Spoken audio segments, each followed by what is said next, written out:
So if you were around back at the turn of the millennium, you definitely remember how heavy music just changed.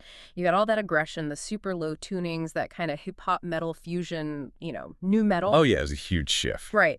But today we're doing a deep dive into an album that, yeah, it got lumped in there, but honestly, its complexity, its technicality, it pushes way beyond that label, almost into like progressive territory, but angrier. Much angrier. We are talking about Mudvayne's debut from 2000, LD50. And this thing, it doesn't just sound heavy, it hits you. It's like pure rhythmic overload. It feels frantic, almost totally unhinged when you first hear it. Exactly. But when we started digging into the analysis, applying some serious theory, we found something pretty amazing. This isn't just noise. It's not random chaos. Well, got it all. It's what the analysis calls highly ordered disruption. It's like a system, a really precise, almost mathematical system behind all that aggression. Controlled chaos, basically. That's the perfect phrase for it. And that's really our mission today, to unpack that hidden blueprint inside the noise. We're going beyond just listening. We're using tools from rhythmic metric theory. Things like metric interruption, grouping ambiguity, that kind of stuff. Exactly that. And also methods from post-tonal analysis to see how all that instrumental skill, that virtuosity, isn't just flash, it's actually building the structure of the music. Okay. So the core idea we pulled from the analysis is that LD50 works. It feels coherent because it's systematically using these very specific techniques, rhythmic disruption, tiny pitch manipulations, and this really distinct, percussive, almost digital sound. And that sound, that structure, it mirrors the lyrics, right? The themes. Directly. It mirrors those dark kind of dystopian themes running through the whole record technology, chaos, death, that LD50 threshold idea itself. It all ties together. Wow. Okay, that's a lot to unpack. A mix of like brutal force and brainy complexity. So how are we going to guide you, the listener, through this? We've sort of broken it down into three main areas. First, the rhythmic side, rhythmic disruption. That's the engine, really. Okay. Second, we'll look at timbral aggression, how the actual sound functions structurally. Right. The texture. Yeah. And finally, the big picture, the album's overall formal structure and its digital narrative, how it's all put together. All right, let's dive in. Where does the rhythmic confusion start? The engine room. Well, think about most music you like, stuff with a groove, funk, rock, blues. The pleasure comes from finding that pulse, right? Settling in. Yeah, you lock into the beat. LD50 is basically the exact opposite. It's a masterclass in disrupted groove. Some call it anti-groove. It just refuses to let you settle. It rejects rhythmic stability. So if you're not getting pleasure from the stability, where does it come from? What's the appeal? It's the tension. The pleasure, or maybe the intensity, comes from your brain constantly trying to figure out the meter, trying to piece it back together after the band deliberately smashes it. So your expectation gets denied over and over. Constantly. It creates this state of metric ambiguity. You're always guessing, never quite sure where the one is going to land reliably. Okay, so that brings up the obvious comparison. When you talk complex time signatures, people think Tool, right? How is Mudvayne different from what Tool does? That's a really important distinction.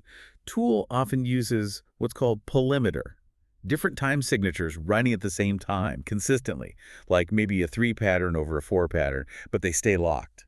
It's complex, but stable in its complexity. Right. Layered. Mudvayne on LD50 uses metric interruption. It's more like they establish a groove, then suddenly stop it dead. Just get cut off. Yeah, or throw in a quick burst of really weird, uneven figures, asymmetric stuff, and then they try to bring the original meter back, but it's often difficult, maybe not even fully successful. It feels like a glitch, a fragmentation. Which connects back to those themes you mentioned, the chaos and psychological stuff. Exactly. It generates this sonic anxiety. And the driving force behind this, the analysis points heavily to the drummer, Matthew McDonough. He's not just keeping time. He's apparently the main architect here. Absolutely. The sources suggest his role is primary in determining the structure. And crucially, his choices aren't always about what feels good in a traditional drumming sense. What are they based on, then? Often, it seems, on external numerical ideas. The analysis calls it a system of number symbolism. Number symbolism. Okay, what does that mean in practice? Like counting beats in weird ways. It could be that. Or it could be assigning specific numbers to rhythmic phrases, or even how many times a pattern repeats, or basing entire sections on, say, multiples of 7 or 9, even if it feels unnatural to play. So he's imposing these outside rules onto the music. It seems so. These constraints force the rhythms away from standard symmetry. It's not just jamming, it's like following an algorithm. So the complexity isn't accidental, it's designed. He's using the drum kit to deliberately break rhythmic expectations. That's the core idea. The kit becomes this engine of discontinuity. And that explains why it sounds so tight, almost clinical, even though it's super aggressive. The whole band has to be incredibly precise to pull off these algorithms. Precision is key. It has to sound spontaneous and aggressive, but be mathematically controlled underneath. Otherwise, it would just be noise. Okay, let's make this concrete. The analysis points to two key tracks. First, Nothing to Gain. This one is apparently the poster child for this rhythmic complexity. Oh, definitely. It's the perfect example of that metric interruption and grouping ambiguity we talked about. The main verse section is built on a cycle of 9 beats. 9. Okay. Wow. Already awkward for most listeners. We like things in 4s or 3s. Right. And the trick is how they group those 9 beats. How do they do it? They deliberately alternate between a measure of 4/4 and a measure of 5/4. Ah, okay. So you count 1, 2, 3, 4. You expect the next bar to start the same way. But then they add that extra 5th beat before the cycle repeats. It constantly denies you that comfortable square return. You feel perpetually displaced, rhythmically off balance. You can never quite settle. Never. But what keeps that from just sounding messy? Like they can't keep time. That's the risk with this kind of math metal, isn't it? It absolutely is. And the answer is flawless execution. Every single member, guitar, bass, drums, has to nail those shifts between 4/4 and 5/4 with absolute precision together. So the concept is fragmented, but the performance is locked in. Exactly. The precision is the control part of the controlled chaos. If they were even slightly off on that change, the whole thing would fall apart. The listener feels the chaos, not the band. And connecting it back to the lyrics, that feeling of rhythmic slipping, always being wrong-footed, that mirrors the psychological instability in the lyrics, which are inspired by Ed Gein. Yeah, the music embodies the anxiety. You, the listener, can't predict what's next. You're constantly anticipating being denied. It's a sonic analog for that kind of psychological distress, feeling like you're losing your grip. And then in the coda of Nothing to Gain, it apparently just completely breaks down. It goes beyond anxiety into fragmentation. Yeah, the system collapses further. McDonough starts layering these really irregular patterns, like maybe a bar of 4, then suddenly a bar of 9/8, just these non-square figures. While the guitars are doing something else. Well, often, yeah. The guitars might be trying to cling to a simpler repetition, maybe based on 8 beats, while the drums are just tearing it apart underneath. It creates this intense feeling of detachment, like time itself is slipping. It's the ultimate sonic nihilism. Wow. Okay, so that's the intense metric interruption method, but then there's internal primates forever, which uses a different tactic, right? Beat displacement. Yeah, different approach, but just as effective at creating unease. This track mostly stays in a straightforward 4. 4. Seems simple, right? Feel comfortable, yeah? But the key is where the main accents fall. The big hits, the moments of impact, they're consistently shifted just slightly off the main beat, usually by an 8th note. So instead of landing squarely on the beat, it lands just before or just after. Exactly, like on the and of 1 or the E of 2. That explains that signature lurching feel, like a whole song is stumbling forward aggressively. That's a perfect description. It feels like it's constantly anticipating or rushing the beat, or maybe lagging just behind where your brain expects it. You can't lock into a comfortable groove because the main weight keeps landing in those unexpected spots. So it keeps the tension high, that feeling of psychological pressure, but without complex time signature changes. Precisely. It's a more subtle way to achieve rhythmic instability within a seemingly stable framework. And you mentioned earlier, Ryan Martinez's bass work really emphasizes this displacement. Oh, hugely. His slap and pop techniques often hit right on those offbeat 8th notes, really highlighting that unstable, lurching quality. His playing is crucial to that feel. Okay, so we've got this incredibly complex rhythmic foundation, the when of the notes. Now let's shift to the how they actually sound, because the sheer sound of LD50 is just as important structurally as the rhythms. This is the timbral aggression part. And it starts right at the bottom, literally. The super low tunings. We're talking drop B, sometimes even C or D. That's not just for heaviness, it fundamentally changes the harmonic possibilities. Right, it kind of collapses the space for normal chords. You're forced into power chords, just the root and the fifth, because anything more complex down there turns into mud. Exactly. A full major or minor chord at that tuning with high gain. It's just noise. Power chords are ambiguous anyway. They lack that third interval that tells you major or minor. So the focus shifts away from harmony, from chord progressions. And onto pure timbral weight, sonic density, and rhythmic attack. Hmm. The point becomes the physical impact of the sound, not a journey through different keys. Heaviness itself becomes the goal, driven by the physics of low tuning and distortion. And speaking of distortion, that intense, compressed, saturated wall of sound, the analysis says that's a structural tool too, not just aesthetic. Absolutely critical. That heavy distortion fills up the whole frequency range with complex overtones. It creates this incredibly dense sonic texture. Think of it like a physical presence. Okay, so how does that function structurally? Well, remember those sudden rhythmic interruptions we talked about? When the band cuts off a groove built on that dense wall of sound, the sudden silence, the removal of that intense spectral energy is incredibly jarring. It makes the break feel even more violent. Precisely. The texture itself magnifies the impact of the rhythmic chaos. It rips the sonic rug out from under you. Okay, let's bring Ryan Martini back into this. His bass playing is always mentioned as being completely unique on this album. He's not just holding down the low end. No way. He pushes the bass right out of that traditional role. He uses a lot of high register playing, slap and pop techniques, complex tapping.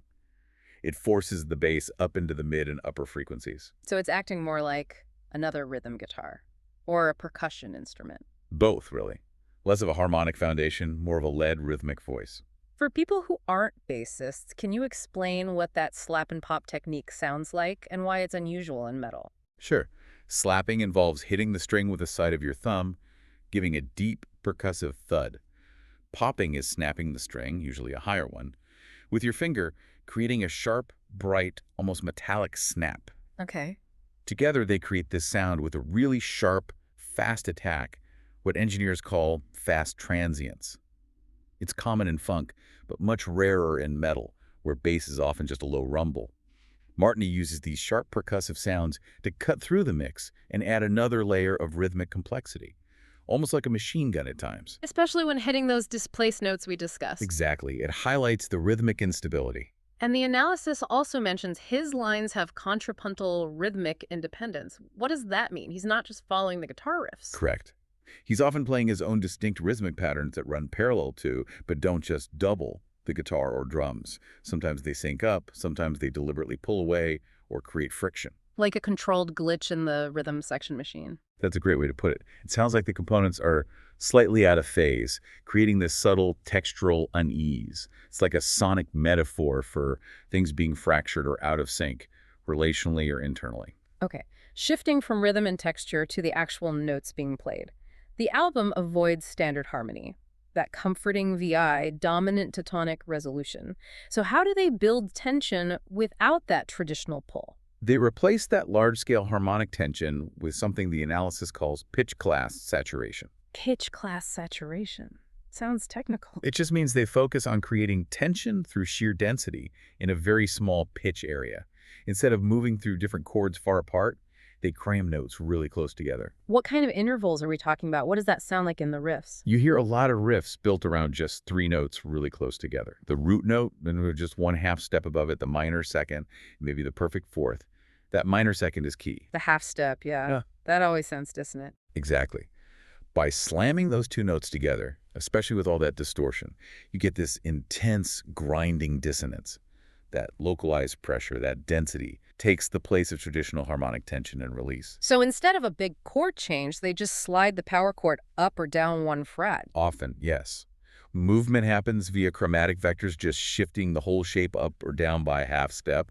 It creates a momentary massive clash, then maybe slides back. There's no sense of arriving anywhere harmonically. None at all. The listener is just cycle through these states of high pressure.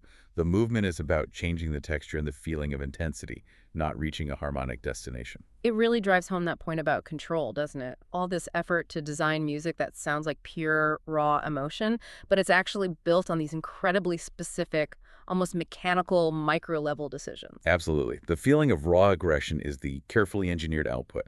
#3, formal structure and the digital narrative. Okay, so this meticulous control at the micro level, the rhythms, the sounds, the note choices that must have a huge impact on the big picture, right? The overall structure of the songs in the album. Which brings us to the third area, formal structure and the digital narrative. Right. And just like with rhythm and harmony, Mudvayne throws out the standard rulebook here too. Forget verse, chorus, bridge, that predictable buildup. LD50 uses what's called a sectional non-teleological form. Non-teleological. Okay, break that down for us. Yeah. Telos. It's Greek for goal, right? Exactly. Goal or purpose or endpoint. A typical rock song is teleological. It's building towards the chorus, the solo, the big finish. You feel it moving towards a conclusion. LD50 doesn't do that. Fundamentally, no. It lacks that sense of arrival, that structural resolution. You can hear that in how sections just slam into each other. No smooth transitions, just hard cuts between different musical ideas. Precisely. One section might have that 4-4-5-4 thing going, and then bam, it cuts instantly to something completely different, maybe slower, denser, or faster, and more chaotic. Abrupt juxtaposition. And the songs themselves rarely end cleanly, do they? Very rarely. They often just stop dead, like pulling the plug. Nothing the Gain does that. Or they kind of disintegrate rhythmically, like the sputtering, chaotic outros you hear on Dig or Internal Primates Forever. No neat fade out, no final power chord ringing out. So how does that affect you, the listener, compared to a normal song structure where you're kind of anticipating the payoff? It keeps you perpetually on edge. For the whole 72 minutes, you don't experience the album as a journey with signposts and a destination. It feels more like a series of shocks, sudden disruptive musical states hitting you one after another. Like scrolling through a broken internet feed, or maybe like a panic attack where things shift unpredictably. That's a really good analogy. The form itself is mimicking that feeling of fragmentation, of unpredictable change. It's a key part of what makes this feel different from, say, older progressive rock, which might be complex but is usually still linear. The structure is the chaos. Which leads us right into those weird interludes. The 6 electronic tracks, Monolith, Golden Ratio, Mutatis Mutandis, etc.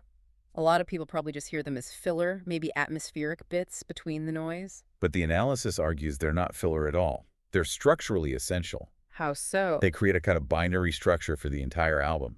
You have the human chaos, the intense technical metal tracks played by the band, contrasted with digital control, these cold, purely electronic interludes. And the sound of those interludes is totally different. It's all synths, samples, static, maybe distorted voices, very cold and inorganic. Exactly. It reinforces that technological aesthetic, themes of surveillance, maybe computational systems breaking down, but their structural function is key. They act as a rhythmic, hard reset. Meaning? After being immersed in the complex, shifting, but still human-played rhythms of a metal track, you hit one of these interludes. It's often non-metrical or has a completely different, sterile electronic pulse. It completely breaks the rhythmic flow. So when the next metal track kicks in, you have to find your bearings all over again. It forces a reset of your rhythmic expectations. Yes, it severs the continuum. And by placing these digital glitches consistently throughout the album, it forces you to experience the whole thing, not just as songs, but as one long, unified, highly processed, like a data stream. A single dystopian narrative stream. Exactly. Reflecting that idea of technology, surveillance, control. They're like markers, the cold logic of the machine interrupting the human chaos. Okay, so if we pull all 3 threads together now, the rhythm, the sound, the structure, it really seems like the music is meticulously built to reflect the lyrics. The design is the message. When the lyrics are about chaos and fragmentation. You get the metric interruption, like the 4-4-5-4 anxiety and nothing to gain. Right, when it's about control and surveillance. You get the cold, inhuman digital interludes. When it's aggression and nihilism. We get the crushing weight of the timbral saturation, the low tuning, the distortion, violence over melody. And finally, for themes detachment or alienation. You get that asynchronous groove, the bass doing its own thing, creating that feeling of internal fracture or disconnect. It's all interconnected. A highly regulated system designed to produce the feeling of an uncontrolled outburst. #IV, conclusion, and the lethal dose. So we started out saying this album just sounds like chaos, but this deep dive really shows, I think, that the coherence, the logic of it, isn't in standard musical forms. It's in the consistency of how it disrupts things. The method is the madness, kind of. The complexity is the system. The rhythmic breaks deny stability, the sound creates the violence, and the fragmented form delivers the narrative of control and collapse. It's a really rigorous approach, which is why LD50 still stands out. Before we get to the big LD50 metaphor, we should touch on a couple of key tracks that kind of anchor the experience. First, Dig. Why is that one so important structurally? It's probably their best-known song. Dig is crucial because, relatively speaking, it's the album's anchor point. It's the most straightforward track rhythmically, mostly driving 4/4. Aggressive, yes, but stable. compared to much of the album. It gives you a reference point, something to measure the chaos against. Exactly. It offers this brief moment of, okay, this is the baseline before plunging you back into more complex territory. It's the closest thing to a conventional heavy rock track on the record, even with Martini's prominent slap bass cutting through. A moment to catch your breath before the next assault? Pretty much. And then on the other end, you have the final proper song, now F forever. This one feels like a summation. How so? It's long, almost 7 minutes, and it pulls together all the elements we've discussed. The complex rhythmic patterns, the shifts, the heavy low-end saturation, the rhythmic displacement. But it also mixes in these brief flashes of actual melody, a bit more clarity amidst a storm. It feels like the final comprehensive statement of the album's musical language. The culmination well before the end. Which brings us back finally to the title, LD50, lethal dose 50%. The dose needed to kill half the test subjects. What's the musical meaning of that threshold? Musically, you can read the album as this audacious experiment. How much rhythmic disruption, how much timbral violence, how much structural fragmentation can a listener take before the musical logic breaks down, before your ability to process it breaks down? It's testing the listener's tolerance threshold. Exactly. It's pushing right up to that point where compositional structure and maybe the listener's sanity starts to fray. It's translating those early 2000s anxieties, technology control, chaos into this brutal, complex sonic language. And the very last track, Lethal Dosage, is that the point where the threshold is crossed? Conceptually, yes. Yeah. It's not really a song. It's a sound collage, pure digital noise, distorted speech, glitches, chaos. There's no rhythm, no structure left. It signifies that the system has finally collapsed entirely. The LD50 has been reached, control is lost. A chaos finally wins. A chaos wins. So the final question for you, the listener, has to be, what does it mean to survive this album? If you listen repeatedly, if you learn to anticipate the shifts, maybe even find the strange groove in those asymmetric rhythms, what happens? You start to understand the code. You perceive the structure behind the noise. Passive listening becomes something more active, like grappling with this intricate controlled sonic force. So the next time you put on LD50, listen closely. Can you hear the algorithm at work beneath the chaos?